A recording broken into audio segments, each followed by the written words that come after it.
separate number. The next one is ionic bonding.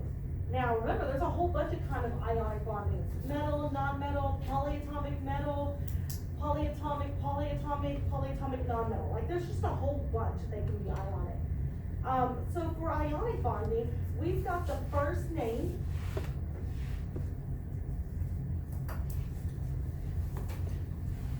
and then we have a second name. Now, the first name is the entire, and I'm going to use metal name, but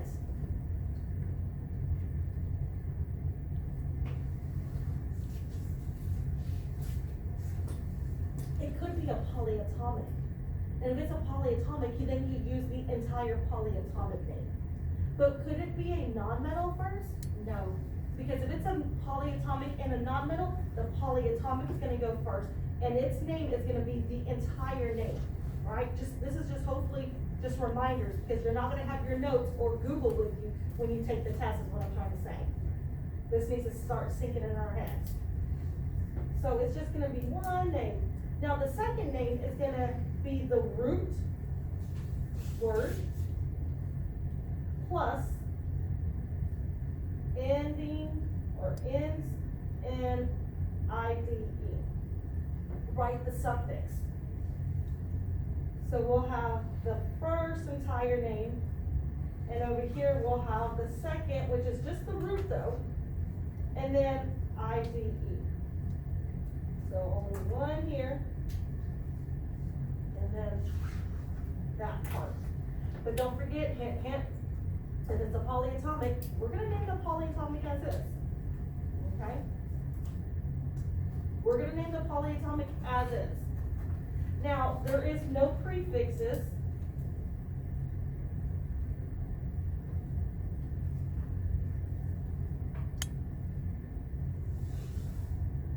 We don't prefix that sucker.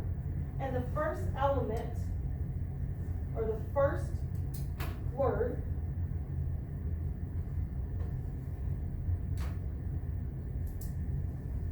is always a metal, unless it's polyatomic, or unless it's polyatomic not metal. You know, there's like so many exceptions to the rule for this notes that we're on. The subscripts, what about the subscripts? The subscripts, they don't matter, because there is no prefix. Subscripts don't matter, I don't care. But when we're writing the formula, don't forget we need to reduce. When we're writing the formula, we must reduce. Okay? So let's not forget that. And this is everything in our notes combined into one thing here. Now the next thing that we have is gonna be, I think it's like a little practice for us. And on that practice, it's for us to either name it or come up with the, what's the word? With the formula, one of the two, okay? That's what that is in the next part over here.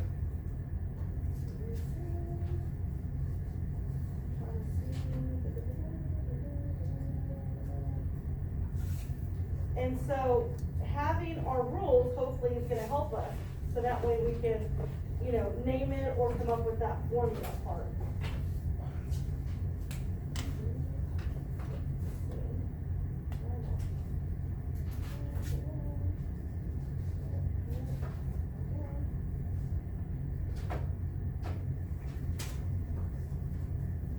So on here, first thing for me personally is I like to decide is it ionic or covalent. Iron, for an example, is going to be an ionic bond. I know that this is going to be in +3 charge. Oxide, oxygen is a nonmetal, and I have to have the charge. Even though, like for an example, covalent bonding, which are two nonmetals, I don't care about charges, but I have to have the charge here.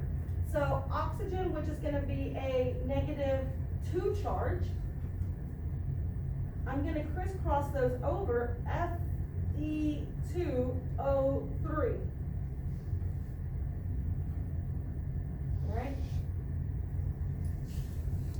Look at that, O2. When we have O2, we can just say oxygen. Because it's a diatomic. There are 7 diatomics.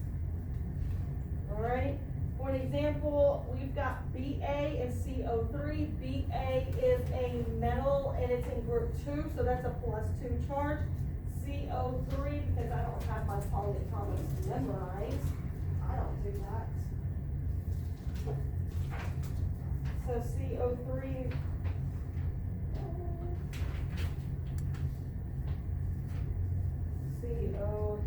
that's Cl. CO3 carbonate. So carbonate is going to be a -2 charge. Crisscross those, a 2 and a 2, and that's ionic bonding, so I must reduce. So in that case, it's BaCO3, no parentheses.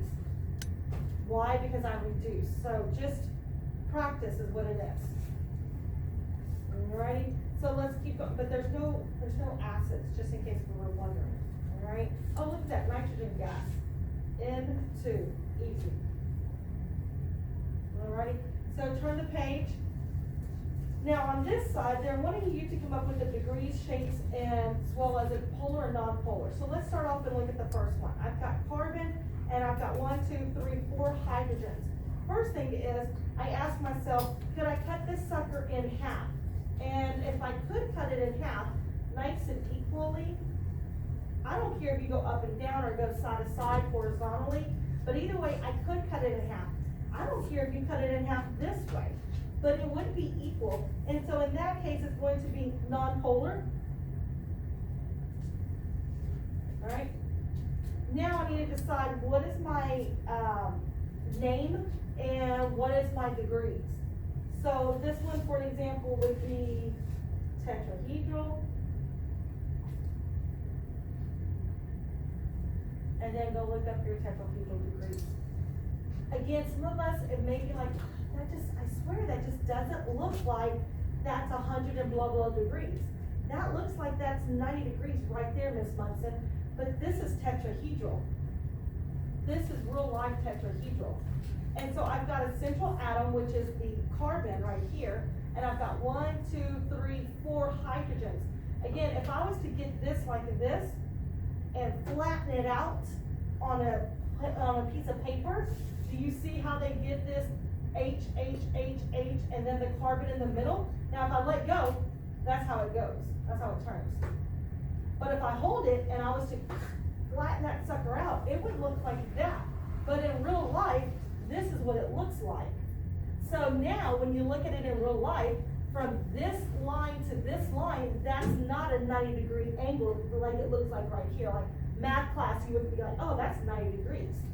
But in real life, that's not 90 degrees. And that's where they get the 109 or 120 degrees. And you're like, I swear that can't be that much, but it is in real life compared to a flat piece of paper, okay? So let's keep going. I've got NCl3. That is gonna, if I look at that, if I've got lone pair of electrons on my Ca, that's guaranteed to be polar. Now the drawing itself is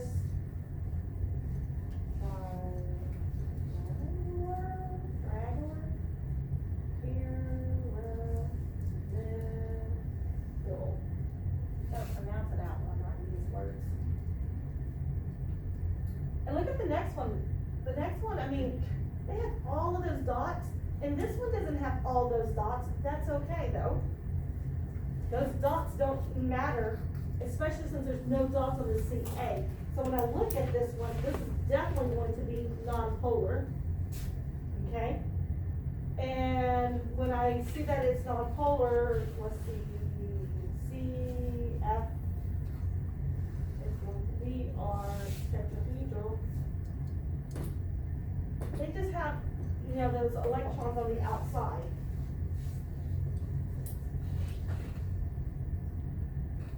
Alrighty, so let me go ahead and move this out the way and go to the acids. I swear I don't know how time flies like this in class. I really don't get it.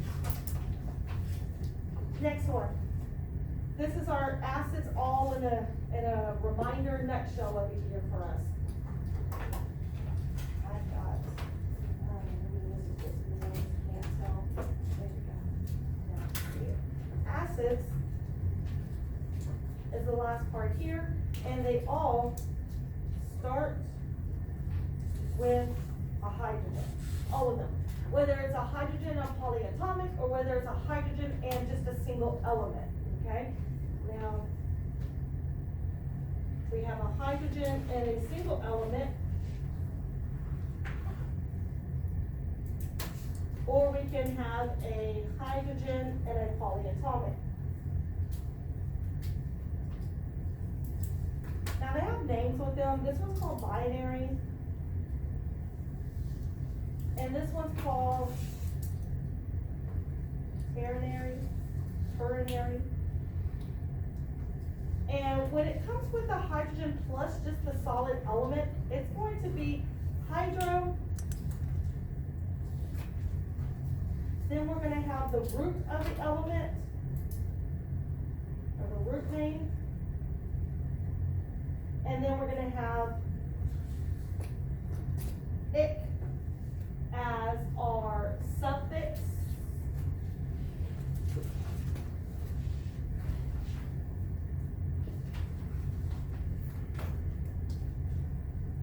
And then we're going to have acid. So this is the first name, this is the second name. The other one, ternary, is going to be a little different, and we've got options here. For example, we can have polyatomic, and it's going to be a polyatomic with the ATE, which now becomes the polyatomic with IC, and then acid. First name, second name. We'll call this one first, this one second. So it still has two names, right? Ionic bonding, two names. Covalent bonding, two names. Acids, two names. Still has two names.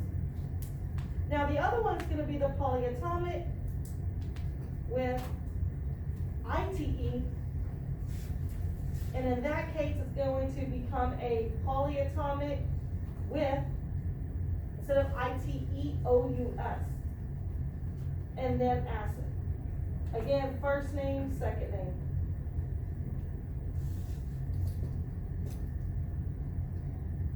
And what's important on this side is that there is no hydro.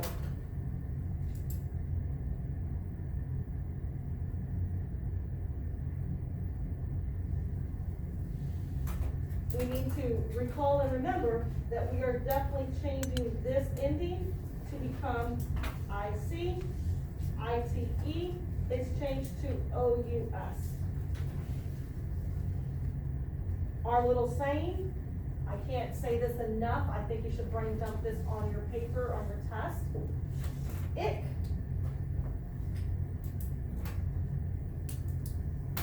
I ate a poisonous bite. Ick. I ate a poisonous bite.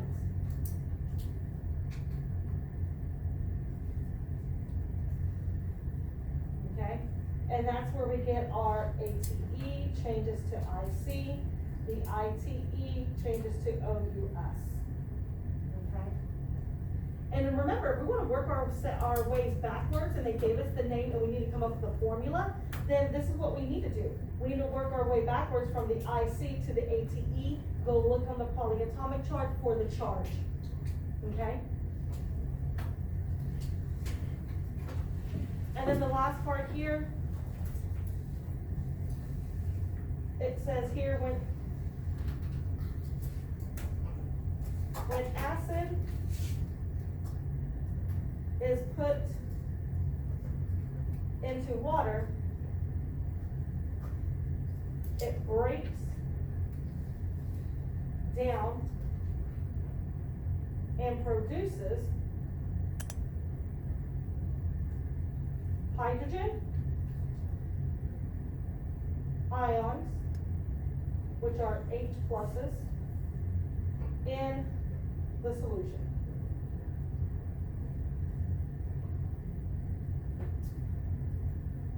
That's how you dilute it. With a strong acid, you dilute it in water, and now those hydrogens, they break off, and now it's not as strong of an acid, okay? So it is 9:09, and we still need to get through the quiz. Not even much less got through the lab. So let's look at the quiz, and we're gonna take every last second. I'm gonna put this over here, just in case if somebody wants to take a picture of it later, you are more than welcome to. You are more than welcome. Now your quiz looks like this, and it's only on one page. Remember last time I like blew it up really big font? This one I was like, oh, let me make it really small for us. Let me see if I can do that a little bit better. All right, so not taking up too much more of your time. So I know you've got to go to class in like 15 minutes or so. So let me see if I can take about 8 minutes, give you all the answers, and then that's about it. Because I'm sorry I'm taking up so much of your time. First one, correct answer. Chemical formula for bromine fluoride. Please go back and check if you should be able to see your correct answer, the wrong answer, and the answer that was given on the quiz. Again, I didn't make corrections. So other than that part, I do need to make corrections to see what you get back your point. BaCl2 is the correct answer. The next one, calcium sulfate. Sulfate is going to be an indication of a polyatomic. CaCOSO4. When they crisscross, they're not going to have anything there. Okay, they reduce, is what I'm trying to say. The next one, what is the correct name for P2O5? And P, which is phosphorus, oxygen, which is O, they are both nonmetals, and so nonmetals and nonmetals must have a prefix. Now this is a 2 and this is a 5, so it has to have a die in front of it. So it can't be this one and it can't be this one. Hopefully that kind of helps you eliminate. And here is my correct answer. Diphosphorus pentaoxide. The next one, what is the correct name for Fe2O3? I had a lot of people miss this one. What kind of bond is it? Ionic or covalent? Which you gotta ask yourself first. Ionic. And so for ionic bond, charges matter, and we must crisscross. Whether we crisscross down or whether we crisscross up. We must crisscross. In this case, if we're going to the name, we crisscross up. So Fe3. That was the right answer. That was the hardest one. Let's keep going. We want to go ahead and what's the name for them? So let me go ahead and give you the name. Calcium acetate, ACETAT. The next one, CCl4, carbon for the C.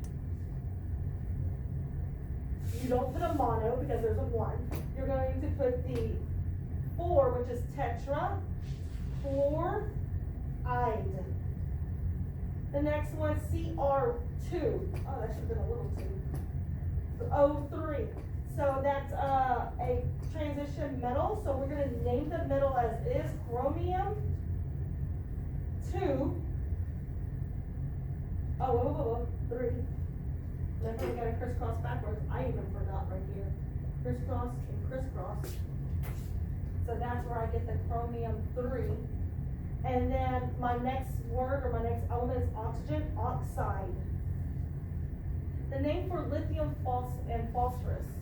So lithium is going to be, and who cares, we have no prefixes, so lithium, and then it's going to be phosphide, IDE. Hydrogen, and then I have a polyatomic. So I see hydrogen first, that's an indication it's going to be an acid. Then I see a polyatomic.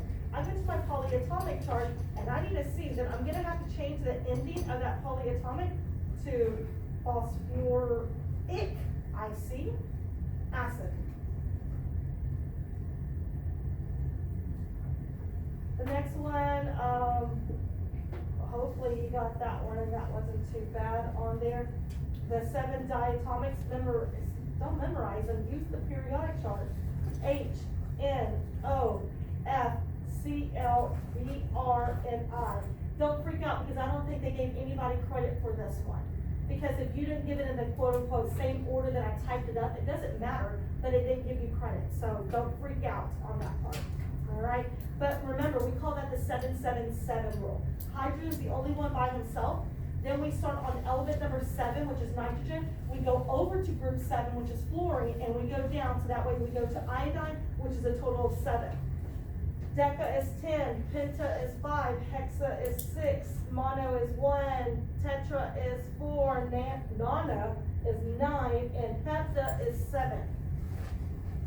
What is the correct formula for these? So let me go ahead and write them out. I see acid, so it must start with an H. HNO3. The next one, I see tri and mono, so that indicates of a almost said polyatomic, of a covalent bond, and so it's S3O. The next one, sodium, which is a metal, so ionic bonding.